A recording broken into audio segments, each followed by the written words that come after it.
शाम में फोन करोगे, रजिस्टर लेके बैठेंगे तो जिसका नहीं बना है बना देंगे। तो आज जो हम लोग डिस्कस करेंगे BSc 101, that is first semester. First semester में हम लोग का हो चुका था, प्रीवियस क्लास में बायट सेपरेट लॉ तक हुआ था, एप्लीकेशंस ऑफ बायट सेपरेट लॉ। ठीक है, इतना पार्ट तक हो गया था। नेक्स्ट जो है आज हमारा है magnetic field. Magnetic field on the axis of a circular current loop. Magnetic field on the axis of a circular current loop. तो ये देखो, ये हमारा जो डायग्राम दिख रहा है, this diagram shows the circular coil. Circular coil, ये है क्वाइल, सर्कुलर क्वाइल। और इस सर्कुलर क्वाइल का radius A be the radius of the circular coil,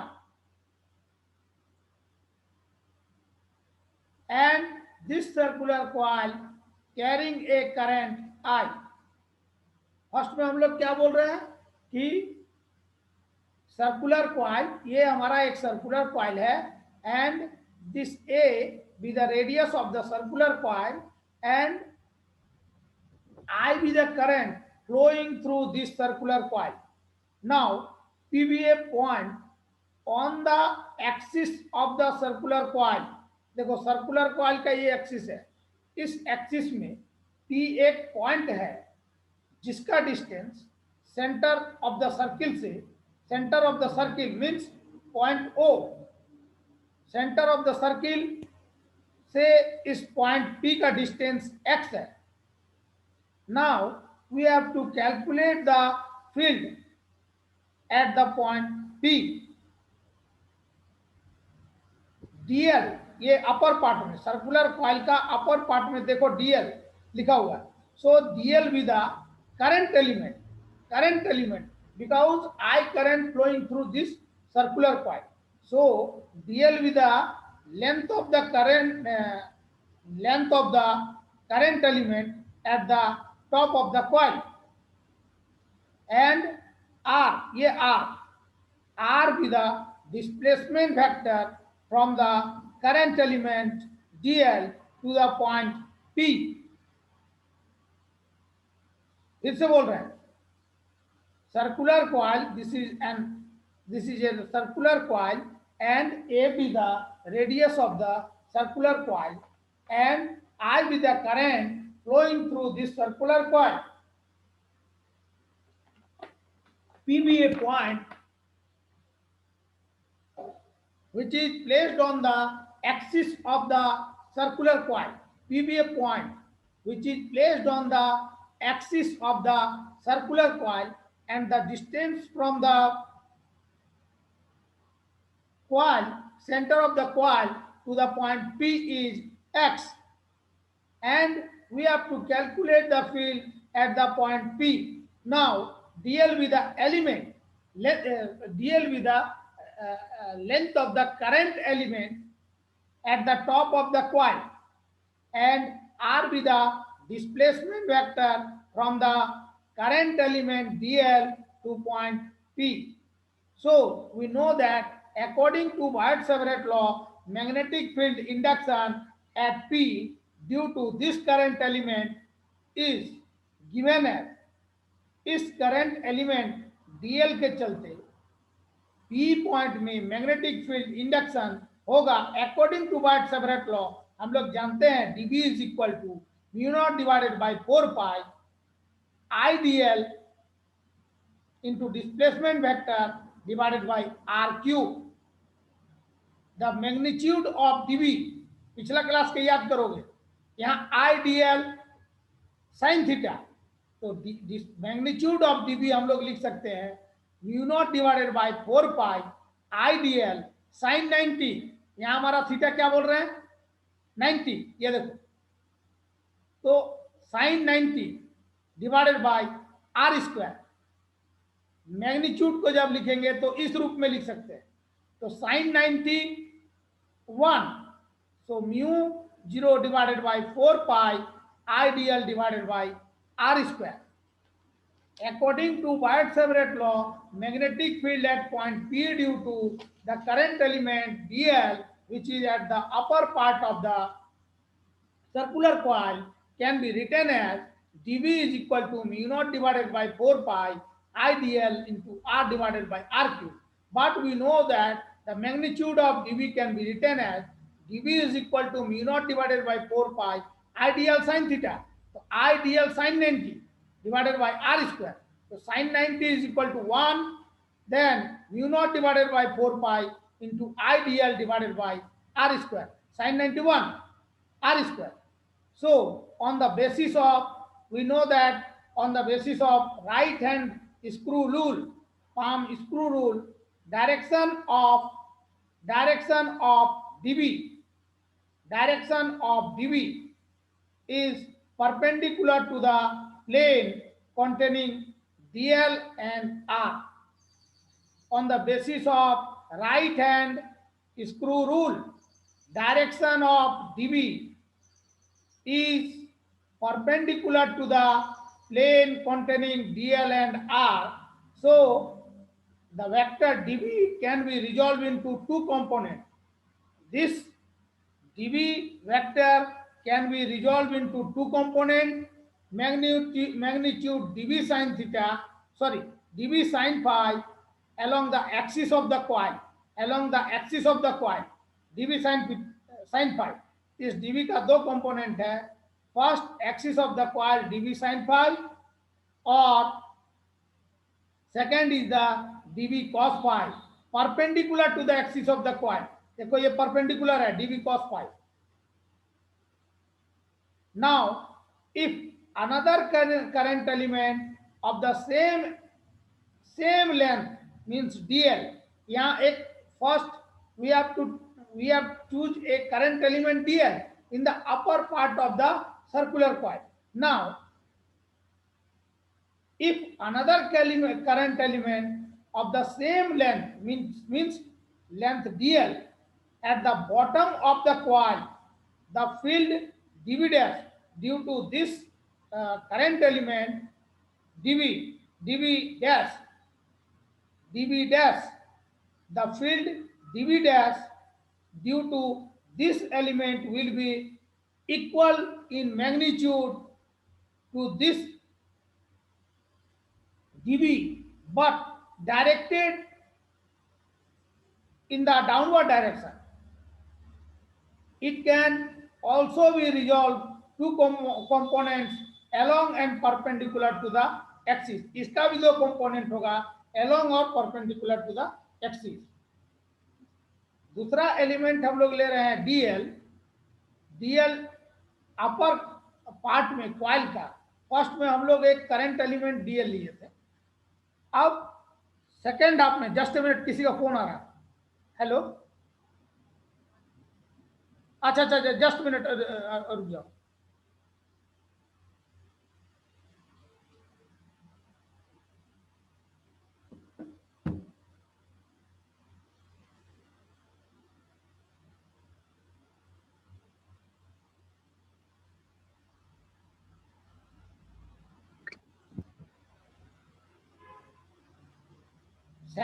second बार में सेकेंड जो हम डीएल एलिमेंट ले रहे हैं, लोअर पार्ट.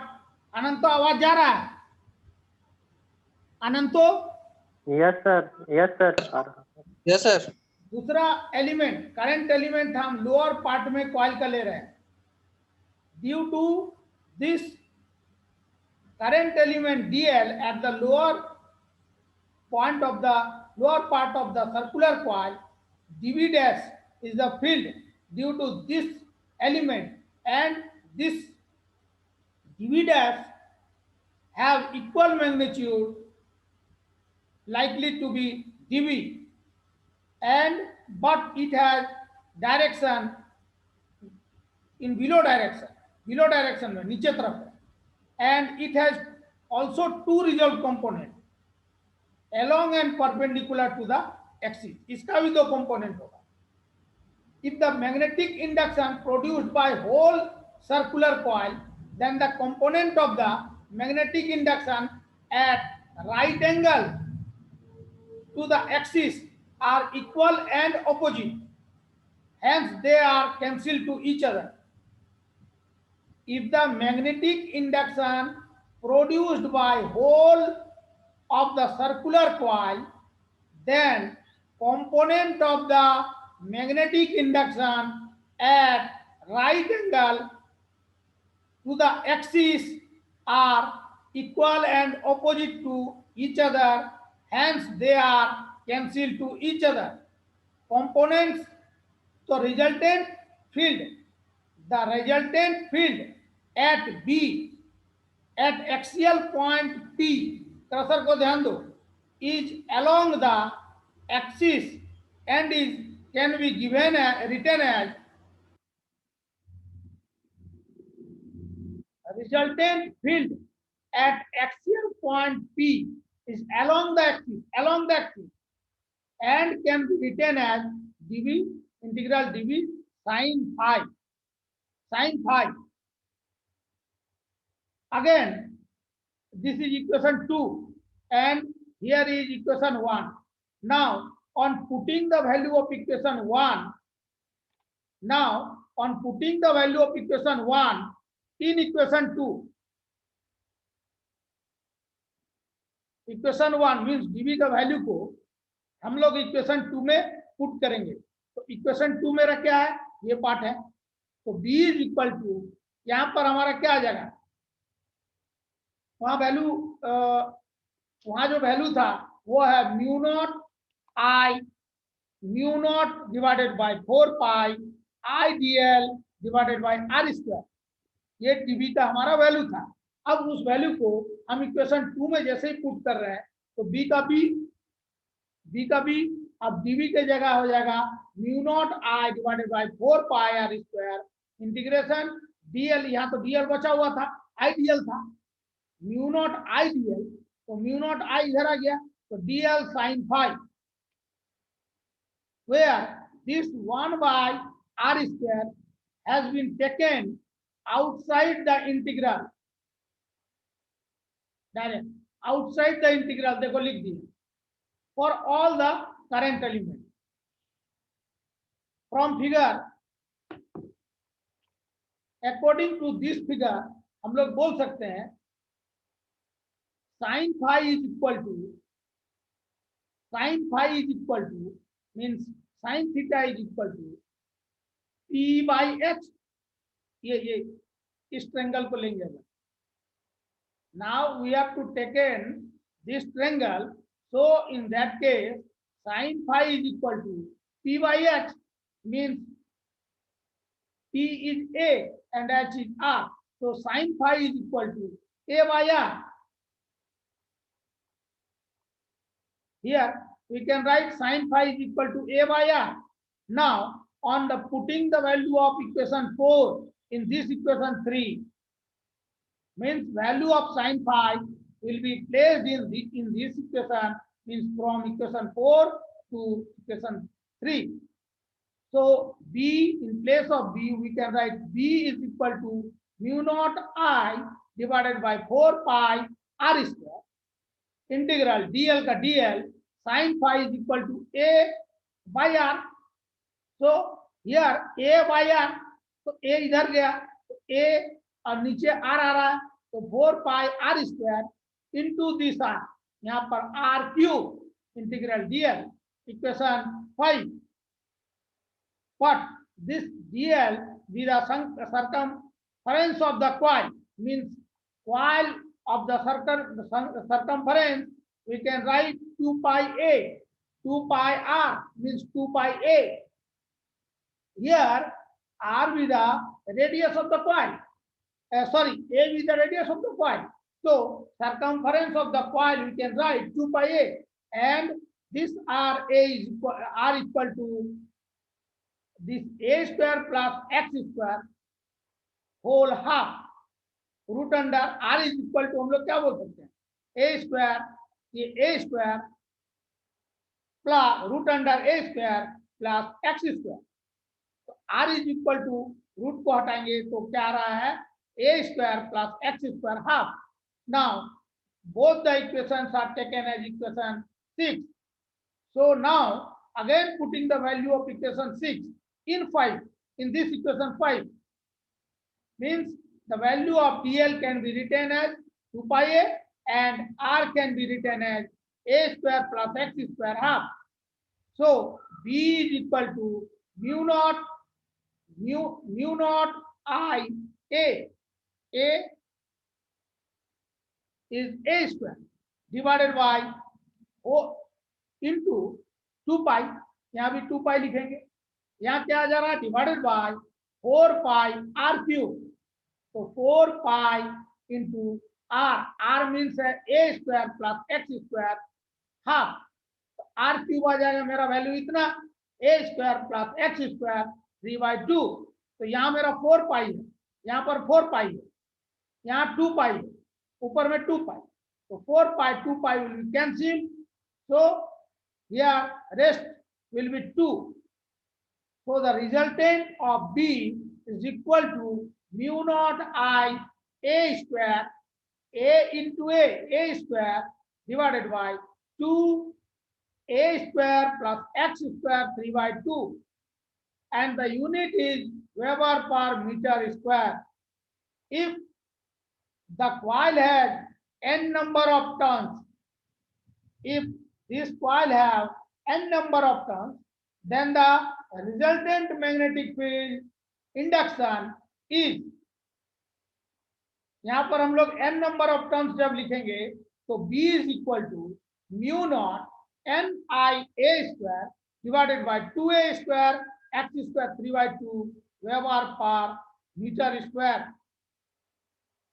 n नंबर जब वहां सिंगल मेरा टर्न था तब इतना आया था, इक्वेशन 7.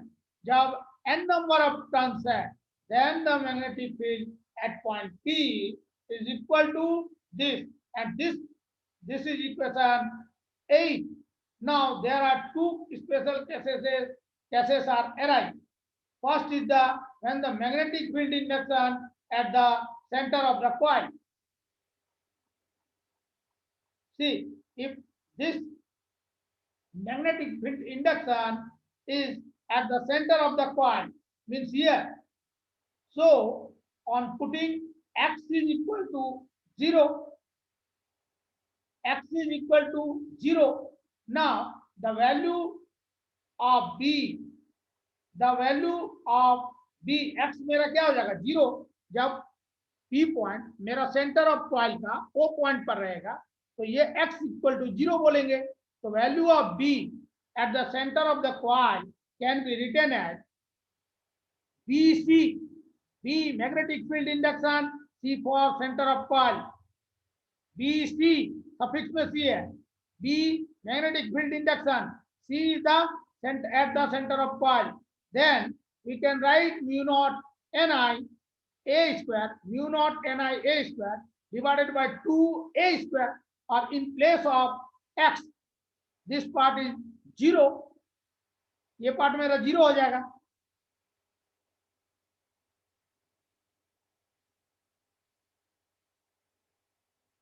ये पार्ट 0 जब आया तो म्यू नॉट Ni ये कैंसिल, 2a ये सॉल्व किए.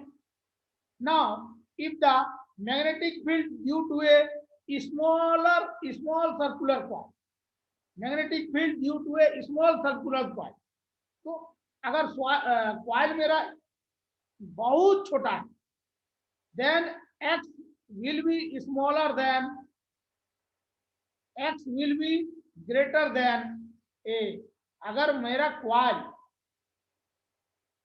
काफी छोटा है, then this x means the distance from the center of coil to the point P is x, so that if the coil is small, then this x is greater than a. A means radius of coil. So B magnetic field at point P, अगर मेरा coil छोटा है तब का case बोल रहा है. Magnetic field at point P, B is equal to mu naught Ni a square divided by 2x cube. Value को यहाँ पर हम पुट करते जाएंगे, तो एक्स मेरा छोटा है, तब आ जाएगा सॉरी, फिर से इसको एक बार बोल रहे हैं।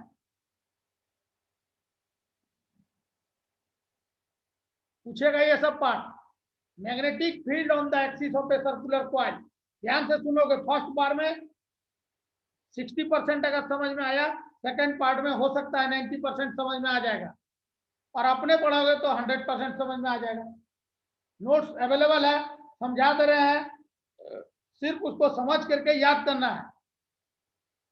Magnetic field on the axis of a circular current loop. Let here we have taken a circular coil of radius a, and this circular coil current I be the current flowing through this circular coil. Now PBA point on the axis of the circular coil, the axis of the circular coil है, and center of the coil is O. So PBA point on the axis of the circular coil and its distance from the center of the coil is x.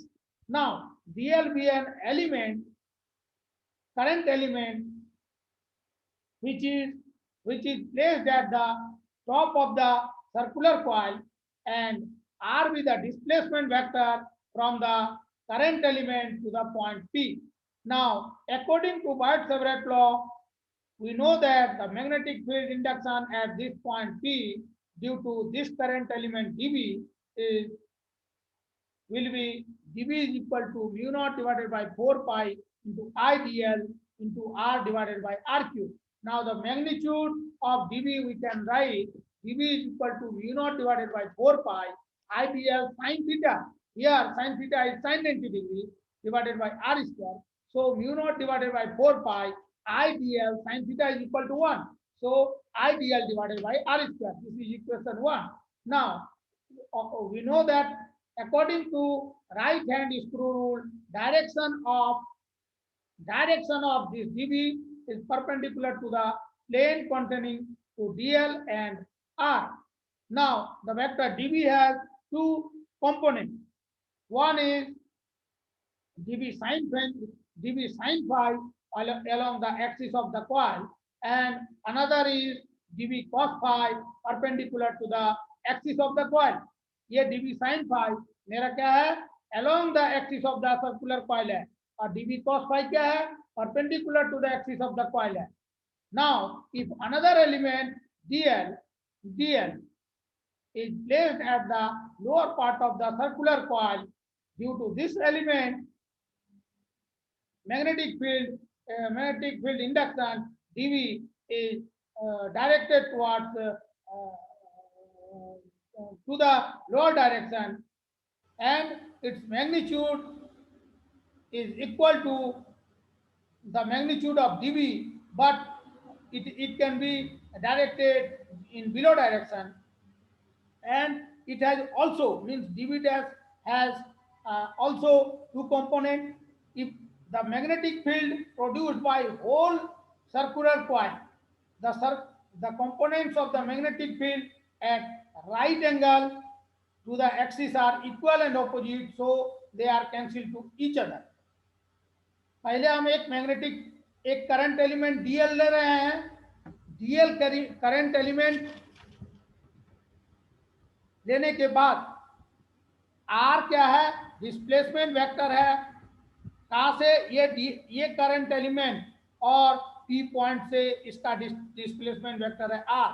तो बायोट-सेवरेट law के आधार पर हम लोग को मालूम है current element dl at the point p due to this dB magnetic field induction eight point p हम लोग जानते हैं इतना होता है। तो मैग्नीट्यूड ऑफ dB पिछला क्लास में हम लोग ये पार्ट बोले हुए थे, आइडियल साइन 90, तो यहाँ पर आया था पिछला क्लास में ही mu naught divided by 4 pi into ideal divided by r square, ये पार्ट आया हुआ था पिछला क्लास में। अब हम लोग बोल रहे हैं कि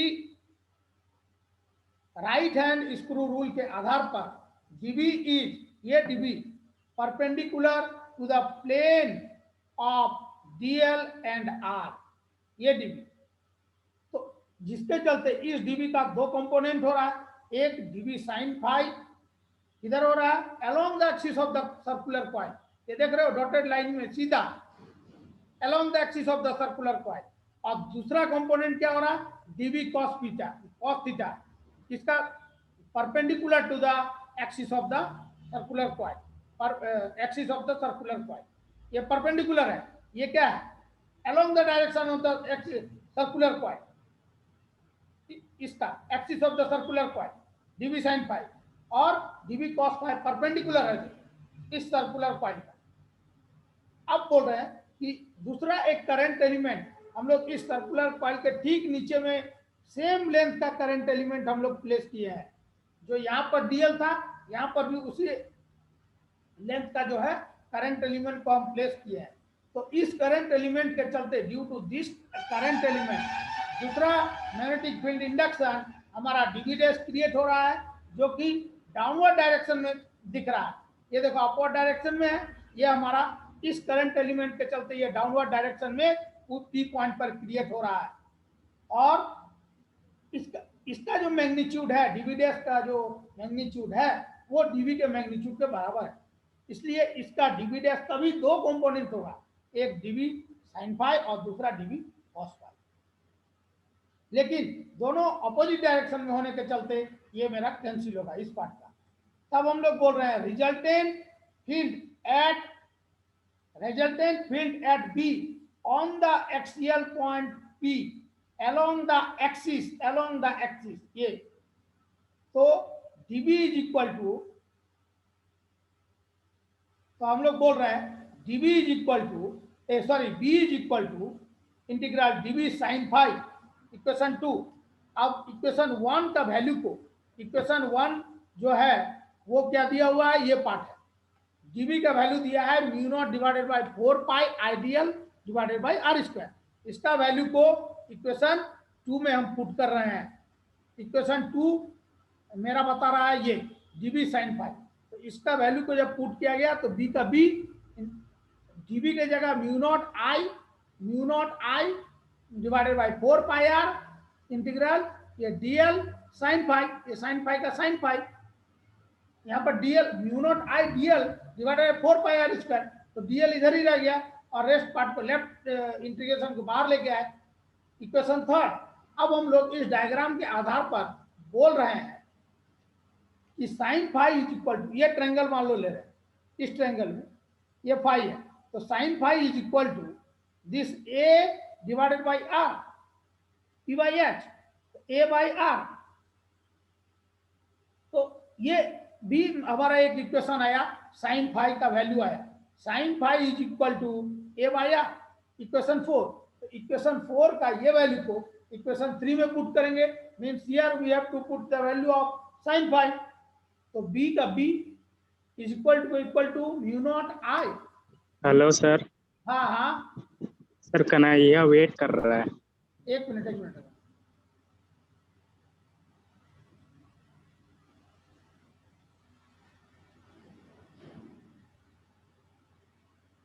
इक्वेशन 4 का वैल्यू को इक्वेशन 3 में पुट कर रहे हैं, तो b equal to mu naught i sine phi की जगह a बाई आर आएगा, dl का dl साइन फाई की जगह a बाई आर, तो a यहाँ आ गया divided by 4 pi R square into this r, यहाँ पर जो r रहेगा वो r स्क्वायर से मल्टीप्लाई हुआ r क्यूब,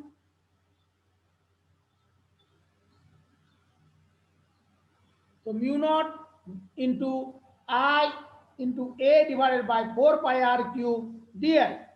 आप बोल रहे हैं ये dl with circumference of the coil, circumference of the coil हम लोग क्या बोल सकते हैं, सर्किल का 2 पाई आर, तो ए हम उसका r ले रहे हैं, सर्कुलर कॉइल का रेडियस a ले रहे हैं, ये सर्कुलर कॉइल है, इसका रेडियस a है, तो सर्कमफरेंस ऑफ द कॉइल हम लोग क्या बोल सकते हैं 2 pi r means 2 pi a, r के जगह a आ जाएगा,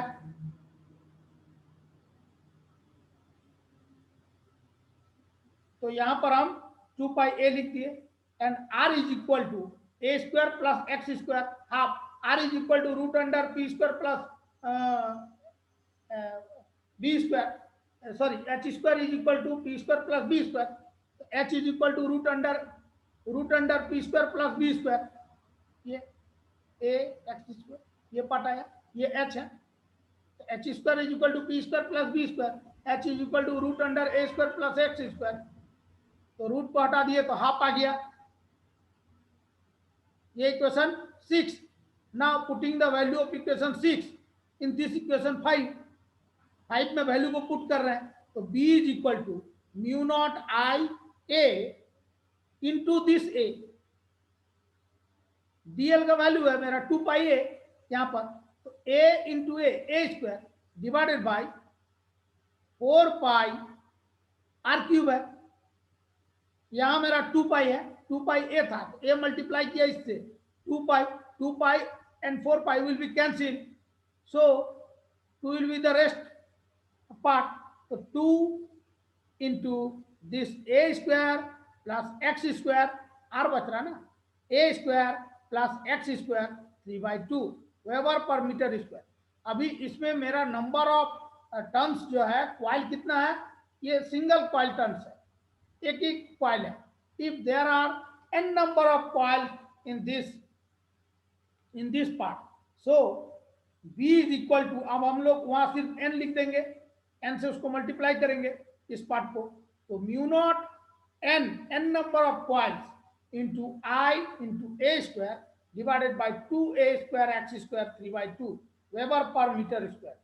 अब इसमें दो केस क्रिएट हो रहा है, जब मैग्नेटिक फील्ड इंडक्शन अगर मेरा सेंटर ऑफ द कॉइल में ही रहेगा, magnetic field induction means P point मान लो सेंटर ऑफ द कॉइल में ही है, उस केस में हम लोग बोलेंगे ये P point centre point O पर है, magnetic field induction is at the centre of the coil, then this x is equal to 0, distance ही नहीं रहेगा हमारा, तो ये जब 0 आ गया, x is equal to 0,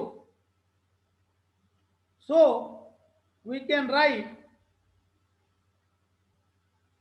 value of B at the centre of the coil is BC, magnetic field induction at the center of coil, C means center of coil, is equal to mu naught, ये part, mu naught Ni a square into 2a square, this part will be 0, ये जब 0 हुआ तो यहाँ कितना बच रहा है 3/2, so mu naught Ni a square 2a square whole 3/2, so mu naught I divided by 2a. अब बोल रहे हैं कि अगर मेरा मैग्नेटिक फील्ड जो सर्कुलर कॉइल है, अगर सर्कुलर कॉइल हमारा बहुत छोटा है, उस केस में मैग्नेटिक फील्ड क्या हो, अगर ये मेरा सर्कुलर कॉइल काफी छोटा है, तब if the coil is small, then this x will be greater than a से बड़ा होगा radius of the coil से, so that we can write b is equal to